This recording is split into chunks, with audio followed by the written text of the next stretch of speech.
कोई सिचुएशन है आपको बार बार याद आ रही है, तो आप उसे उस सिचुएशन में अपने आप को लेके जाइए। लेकर जाने के बाद आप देखिए कि आप उस समय पहले उसकी स्थिति में आप कैसे थे, उस सिचुएशन में कैसे थे, और आप अब अवेयरनेस में हैं और अब आपकी स्थिति उस सिचुएशन में कैसी है। पहले आप एंगर में थे, आप बहुत ज्यादा गुस्से में, आपको क्रोध आ रहा था, आप सिचुएशन हैंडल नहीं कर पा रहे थे, लेकिन अब जो विचार आया और आप उसमें गए, अवेयरनेस के साथ उसको देखिए आप कैसे हैंडल कर पाते हैं और उसे डिसॉल्व कीजिए।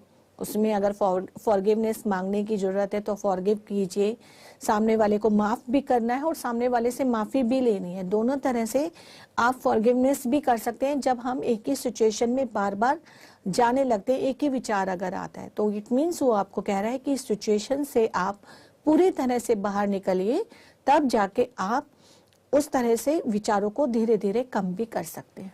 जी मैम, जैसे आपने अभी फॉरगिवनेस की बात की, तो ये फॉरगिवनेस ध्यान में बैठकर ही करना है हमें? हाँ, ये फॉरगिवनेस हमें ध्यान में ही करना चाहिए।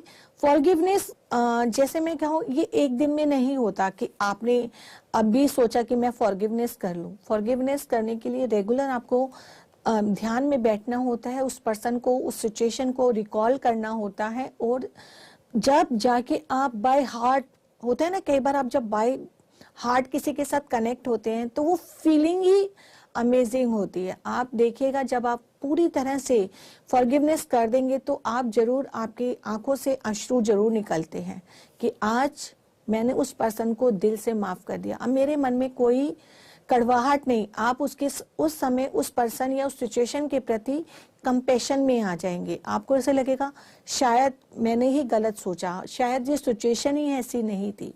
तो आप पूरी तरह से फॉरगिवनेस जब कर लेते हैं तो आप कंपैशन में आ जाते हैं, एकत्व की भावना में आ जाते हैं।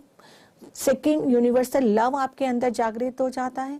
थर्ड, आपकी आंखों से अश्रु जरूर निकलते हैं जब आप पूरी तरह से फॉरगिव कर देते हैं। जी मैम, ये बहुत ही अच्छा तरीका है, क्योंकि आज के समय में बहुत सारे लोग ऐसे होते हैं जो पर्सनली जाके नहीं बोल पाते हैं सॉरी, या फिर ऐसी सिचुएशन नहीं बन पाती है।